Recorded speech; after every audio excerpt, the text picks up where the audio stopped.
আমাদের এই সংবিধানে গণতান্ত্রিক অধিকার, ধর্মনিরপেক্ষতার অধিকার, কথা বলার অধিকার, আমার লড়াই করার অধিকার, রাজনীতি করার অধিকার, ভোটাধিকার প্রয়োগ করার অধিকার, নির্বাচিত হওয়ার অধিকার, সব অধিকার দিয়েছে।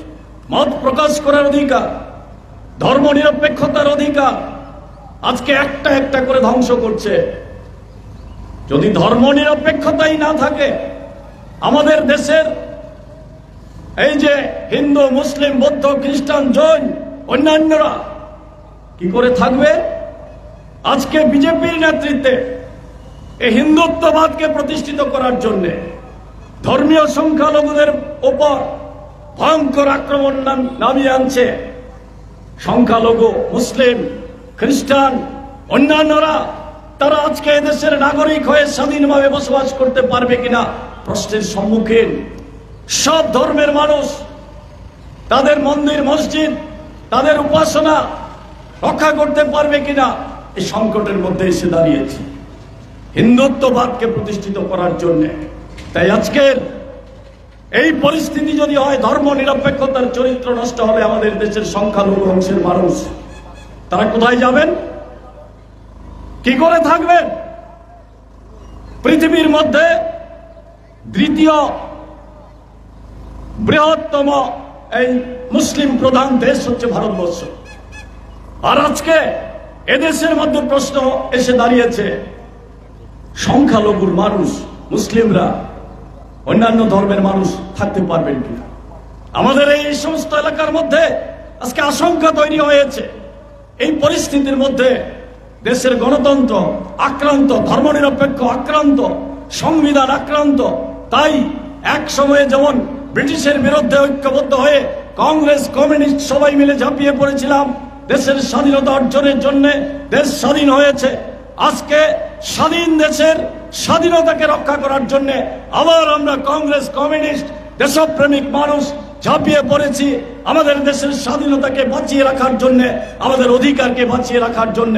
সেই জন্যই আজকের এই লড়াইয়ে সমস্ত অংশের গণতান্ত্রিক, ধর্মনিরপেক্ষ, দেশপ্রেমিক মানুষের কাছে সবচেয়ে বড় দায়িত্ব হচ্ছে বিজেপিকে পরাজিত করা। এই লক্ষ্য নিয়েই সারা দেশে 27টা ধর্মনিরপেক্ষ গণতান্ত্রিক দল আজকে এক মঞ্চে এসেছে। ঐক্যবদ্ধ হয়ে তারা লড়াইয়ের দিকে যত ঝাঁপিয়ে পড়ছে, তত বেশি আতঙ্ক ছড়িয়ে পড়ছে এই বিজেপির মধ্যে। নির্বাচিত মুখ্যমন্ত্রীদের গ্রেফতার করে, ওই ঝাড়খণ্ডের মুখ্যমন্ত্রীকে গ্রেফতার করেছে, দিল্লির মুখ্যমন্ত্রীকে গ্রেফতার করেছে। ভয়, আতঙ্ক সব জায়গার মধ্যে এই পরিবেশ সৃষ্টি করছে। শুধু গণতন্ত্রকে ধ্বংস করছে তাই না, এই শাসনে সবচেয়ে বেশি বঞ্চিত হয়েছে বেকার যুবকরা। 2 কোটি বেকারের চাকরির প্রতিশ্রুতি দিয়েছিল, আজকে কোথায় চাকরি? সবচেয়ে বেশি শিক্ষিত বেকারের হার এই সময়ের মধ্যে। আমাদের দেশের শিক্ষিত বেকারের 83% আজকে বেকার। এই অবস্থা। তেমনি আমাদের রাজ্যের অবস্থা কি? আমাদের রাজ্যে চাকরি হয়েছে এই 6 বছরের মধ্যে। আমাদের রাজ্যের বেকারদের এই অবস্থা। ক্লাস 3, ক্লাস 4, ক্লাস 8 পাস, মাধ্যমিক পাস, 12 পাস বেকারদের চাকরি করার যোগ্যতা নেই। আমাদের রাজ্যে চাকরি হচ্ছে না। চাকরি কোথায় যাচ্ছে? ওই মালদাতে, পশ্চিম বাংলার মালদা থেকে, বিহার থেকে, আসাম থেকে এনে এখানে চাকরি দেওয়া হচ্ছে। ক্লাস 4, ক্লাস 3 তাদেরকে চাকরি দেওয়ার মতো অবস্থা নেই। এই অবস্থার বিরুদ্ধে ঐক্যবদ্ধভাবে লড়াই ছাড়া বিকল্প কোনো পথ নেই। কৃষকদের অবস্থা, দীর্ঘ লড়াই করেছে কিন্তু তাদের কৃষকের উপযুক্ত মূল্য আজকে পাচ্ছে না। শ্রমিক গেছে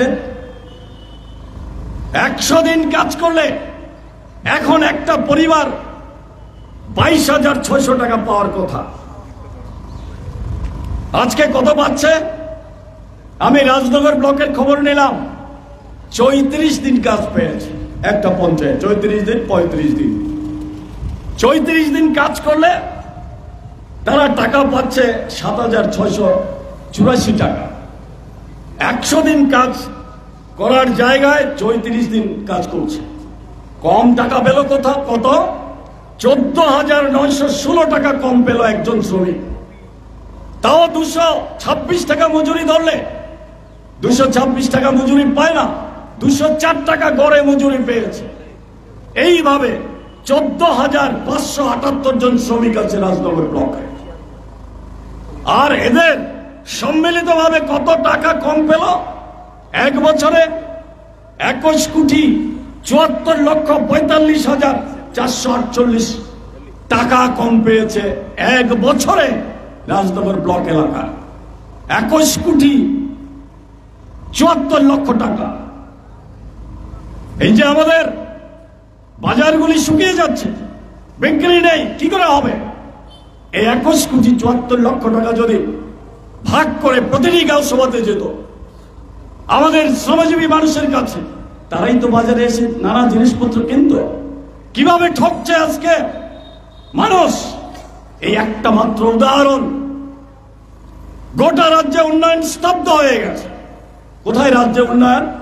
আমাদের এলাকার কোথাও যদি ভাবি, একটা স্কুল, কলেজ, হাসপাতাল, নতুন জলসেচের প্রকল্প, পানীয় জলের প্রকল্প কোথায়?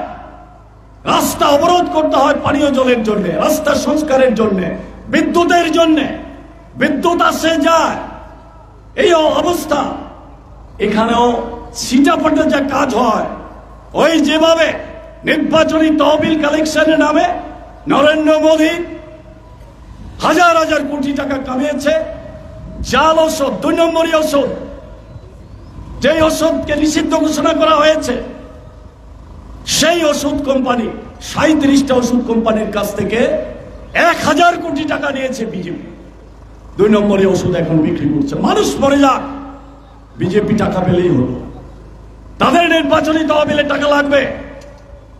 মানুষের মৃত্যুর বিনিময়েও এই কাজ করছে, এইভাবে তোলা আদায় করছে। আর আমরা যখন 5 টাকা, 10 টাকা, 50 টাকা চাঁদা তুলি, আমাদের বলছে আমরা চাঁদাবাজি করছি। আমরা বলছি না। অর্থমন্ত্রী নির্মলা সীতারামনের স্বামী প্রভাকরণ, সে বলেছে শুধু ভারতবর্ষে না, বিশ্বের মধ্যে সবচেয়ে বড় দুর্নীতি হচ্ছে এই ইলেকট্রাল বন্ড, নির্বাচনী তহবিল কালেকশন। আর এরা প্রচার করছে নরেন্দ্র মোদী বিশ্বগুরু। বিশ্বগুরু বিশ্ববিখ্যাত দুর্নীতিতে যুক্ত। একই কায়দায় আমাদের রাজ্যে প্রতিটা কাজের জন্য পার্সেন্টেজ দিতে হয়, টাকা দিতে হয়। আমাদের এলাকায় টাকা দিতে হয়। একটা কাজের নাম বলতে পারবে যে টাকা না দিয়ে কাজ পেয়েছে এই এলাকায়? সারা রাজ্যে পত্র পত্রিকায় উঠছে। আমাদের কাছে বিজেপির ছেলেরা সোশ্যাল মিডিয়াতে ছেড়ে বিভিন্নভাবে লিখে পাঠাচ্ছে। বলেন না কেন আপনারা? আমার কাছে আছে লক্ষ লক্ষ টাকা। নেতা হলে, নির্বাচিত প্রতিনিধি হলে শুধু 2 হাতে কামাচ্ছে না, 4 হাতে কামাচ্ছে। বাড়ির অন্যদেরকেও নিয়ে সঙ্গে ছাপিয়ে পড়েছে টাকা কামানিতে। এই তো চলছে, এর বাইরে আর কি হচ্ছে? এই পরিস্থিতি চলছে। আর সিপিআইএম করে কে তার বাড়িতে যাচ্ছে, ব্যবসা করে, অটো চালায়, রেগার কাজে যায়, তাকে ভয় দেখাচ্ছে যদি সবাই যোগদান না করো তোমাকে কাজে নেওয়া হবে না, দোকানদারি করতে পারবে না, ব্যবসা করতে পারবে না। বাধ্য করেছে এই যোগদান সভার নামে শত শত পরিবারকে যোগদান করাচ্ছে। ভয়ে, আতঙ্কে স্বতঃস্ফূর্তভাবে কোথাও বিজেপির সঙ্গে কেউ যায়? এই পরিস্থিতি মানুষের মনের মধ্যে আছে। 2023 সালের নির্বাচনেই বিজেপিকে পরাজিত করার জন্য মানুষ ভোট দিয়েছে। 39% ভোট পেয়েছে বিজেপি। তাই মানুষের মনে যা আছে তা ভোটের বাক্সে প্রতিফলন হবে। আপনারা এগিয়ে আসুন, ভোটের বাক্সে তার প্রতিফলন ঘটান। এবার গোটা দেশের সঙ্গে আমাদের রাজ্যেও বিজেপির পরাজয় আটকাতে পারবে না, বিজেপি পরাজিত হবে নিশ্চিতভাবে। এই পরিস্থিতি আজকে গোটা দেশে তৈরি হয়েছে। তাই আপনারা বেরিয়ে আসুন, বিজেপির বন্ধুদেরকে জিজ্ঞেস করব, চাকরি চলে যায় বাইরে, রেগার কাজ পায় না, ওই এলাকার উন্নয়ন নেই, কয়েকজনের তোলাবাজি করার জন্য বিজেপিটা চালিয়ে যাবেন? ভেবে চিনতে, দেশ সর্বনাশ হচ্ছে, ঐক্য সর্বনাশ হচ্ছে, কর্মসংস্থান সর্বনাশ হচ্ছে। এই পরিস্থিতি থেকে বেরিয়ে আসার এটাই একমাত্র সুযোগ। ভোটের বাক্সে তার প্রতিফলন ঘটান। আমাদের প্রার্থী ইন্ডিয়া ব্লকের জাতীয় কংগ্রেসের প্রেসিডেন্ট আশিস কুমার শাহ, রাজ্য প্রেসিডেন্ট আশিস কুমার শাহ, উনি উপস্থিত আছেন। উনি আমাদের প্রার্থী। ওনাকে হাত ছিনে ভোট দিয়ে জয়যুক্ত করুন, বিপুল ভোটে জয়ী করুন। এই আবেদন আপনাদের সকলের কাছে রেখে আমার বক্তব্য শেষ করছি। ইনকলাব জিন্দাবাদ।